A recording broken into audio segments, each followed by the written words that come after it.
R children are with us. কিন্তু যেহেতু বড় হয়ে গেছি তাই দিনটা কোনো স্পেশাল নেই, তো কলেজে যেতে হবে, তাই আমি অটোতে উঠে পড়েছি। এবার আমি যাব কলেজে। আর আমি কলেজে পৌঁছেও গেছি। এবারে আমি দৌড়ে দৌড়ে ক্লাসের মধ্যে যাই। ওরা কি বলছে শুনে নাও। সবাই বলছে আজকে নাকি শিশু দিবস, চিলড্রেন্স ডে।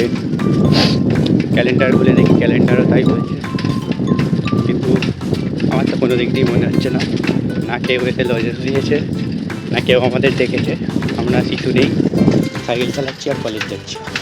কলেজেও আমাদের জন্য কোনো ব্যবস্থা নেই। আচ্ছা, ঝান্ড জিন্দেগি। আমি এখন বসে ক্লাস করি আর তোমরা ততক্ষণ আরেকজনের গল্প শুনো। আজ হচ্ছে 14 তারিখ, আজ হচ্ছে শিশু দিবস। আমরা একটু নয় বড় হয়েছি, তা বললে ভাই দুইবার টানা ক্লাস করাবে। প্রথমে 10:30 থেকে 11:30 অব্দি ম্যাথ ক্লাস ছিল, সেই ম্যাথ ক্লাস টেনে করেছে 11:50 পর্যন্ত। এরপরে ভাই ফিজিক্সের ল্যাব আছে, কেমিস্ট্রির ল্যাব আছে, মিডিলে ভাই লাইব্রেরি পিরিয়ড ছিল, যেন অফ থাকতো কিছুটা পেতো, সেইখানেও ভাই একটা ক্লাস টেনে দেবে ভাই।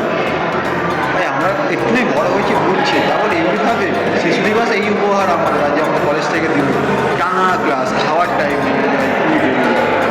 এদের গল্প শুনে আমার খুব কষ্ট হচ্ছিল, আর সেটা দেখে আমার পাশের বন্ধুটা আমাকে একটু খাইয়ে দিচ্ছিল, আর তাই জন্য আমার খুব মজা হচ্ছিল। কিন্তু এবার তো রেজাল্ট, সবাই রেজাল্ট দেখতে ব্যস্ত। আর আমরা ধামড়া বাচ্চা হয়ে যাওয়া সত্ত্বেও আমাদের টিচার আমাদের চপ ট্রিট দিয়েছে। তো আমরা এখন বসে বসে চপ খাই। আর তোমাদের ছোট বড় সবাইকে জানাই happy children's day, but belated. Tata.